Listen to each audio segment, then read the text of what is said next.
Welcome to The Explainer. We're going to be talking about a strategic guide for leaders on what is probably one of the biggest opportunities, and let's be honest, one of the biggest risks facing your business right now. And that's adopting generative AI, specifically Microsoft Copilot.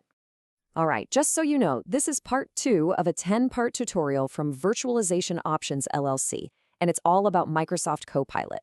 Today, we're really going to zero in on the tough stuff, the critical security and governance questions that you as a leader have got to answer. This is all about how you adopt AI safely and make the right calls for your company. So, why the big rush? Well, to really get why this is so urgent, you've got to look at the massive demand for AI, and it's coming from inside your own organization. It's this huge groundswell, and honestly, it's something leaders just can't afford to ignore. Okay, get this. Microsoft's own research says a staggering 70% of your employees, 7 out of 10, want to use AI to lighten their workload. Just let that sink in for a second. That's the vast majority of your workforce. We're not just talking about a cool new tech trend here. This is a fundamental shift in what people expect at work. So what is this tool your teams are clamoring for?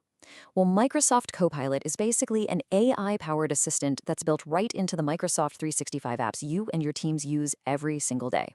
Think Word, Excel, Teams, the whole suite. The key thing to understand is that it's not some new app you have to learn. It's a brand new capability baked right into the software you already own. And this image here really drives that point home. See? It's not some separate program you have to switch to. It's like a new layer of intelligence that's just there, inside your existing workflows.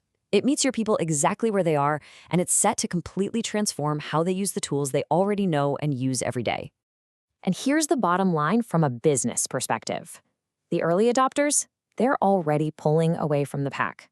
They're using AI to get faster, to make smarter decisions, to be more efficient. They're scaling their operations in ways that, frankly, used to be impossible without just hiring tons more people. This isn't the future. This is the competitive landscape right now. But you knew there was a but, right? With all this incredible power comes a whole new class of risks. And the problem is, our traditional security defenses, they just weren't built for this. This right here is the core challenge for every leader today. Okay, so what are these new threats we really need to have on our radar?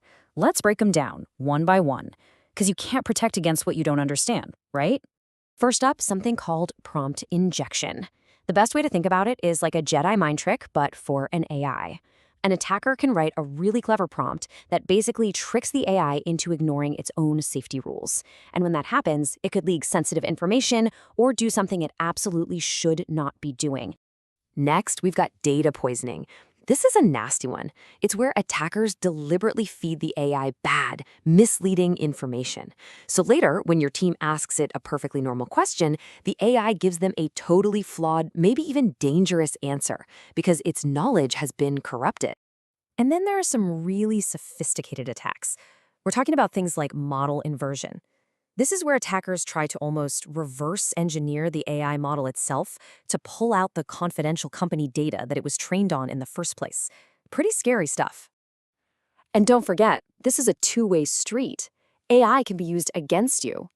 Bad actors are already using their own AI tools to scan your systems for vulnerabilities, to map out your entire data structure. And they're doing it at a speed and scale that no human team could ever match. Last but not least, just picture this.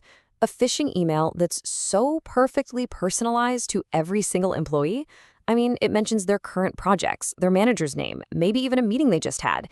It becomes almost impossible to spot as a fake. That's the power of AI-driven social engineering, and it's a huge threat. Okay, so after hearing all that, you're probably wondering, how on earth do we manage all these risks without killing the innovation we so desperately need? That's the million-dollar question. So let's look at a really practical framework that helps you do exactly that. Okay, now this is really smart. What we're looking at here is a model that breaks down AI use into 3 distinct zones based on risk. The big idea isn't to lock everything down. No, it's about being smart and applying the right level of control to the right kind of project. Let's start with Zone 3. Think of this as the sandbox. This is where you let your teams play. You empower business users to experiment, to build little productivity tools for themselves. Let them innovate. But, and this is key, they do it within safe, pre-approved guardrails.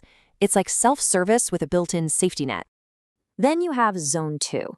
This is where business and IT really need to partner up. If a team builds something that's a bit more sophisticated, maybe it needs to serve a whole department or touch more sensitive data, that's when IT steps in.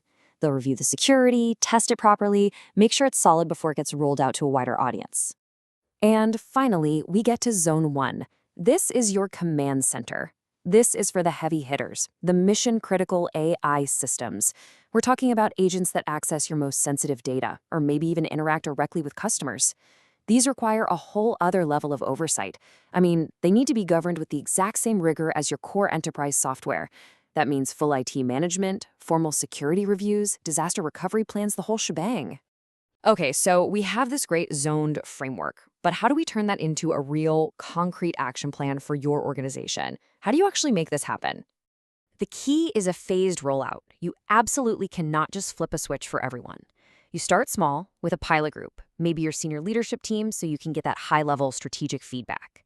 Then you expand, maybe department by department, learning what works and what doesn't as you go. And only then, once all the governance and support systems are solid, do you even think about a full enterprise-wide launch. And here's something that is absolutely critical to understand. A successful AI rollout is a team sport. It just can't be an IT project. It demands a real, genuine partnership across the board. IT, security, legal, compliance, HR, communications, and of course, the actual business units who are going to be using these tools every day. Finally, and this is so important, please remember that deploying Copilot isn't the finish line. It's really the starting pistol for a whole new way of working. And that means governance can't be a set it and forget it kind of project. What you really need is to build a culture of continuous improvement. That means having clear, easy ways for people to give feedback. It means you're monitoring key metrics, not just for security, but for innovation and user satisfaction too. And it means that the leadership team has to stay plugged in and educated on this incredibly fast-moving AI landscape. So, what's the big takeaway here? It's this. Adopting AI isn't really a technology project. At its core, it's a leadership challenge. Look, your competitors are already making their moves. So the question for you isn't if you're going to adopt AI. The real question is your organization truly ready to govern the future of work?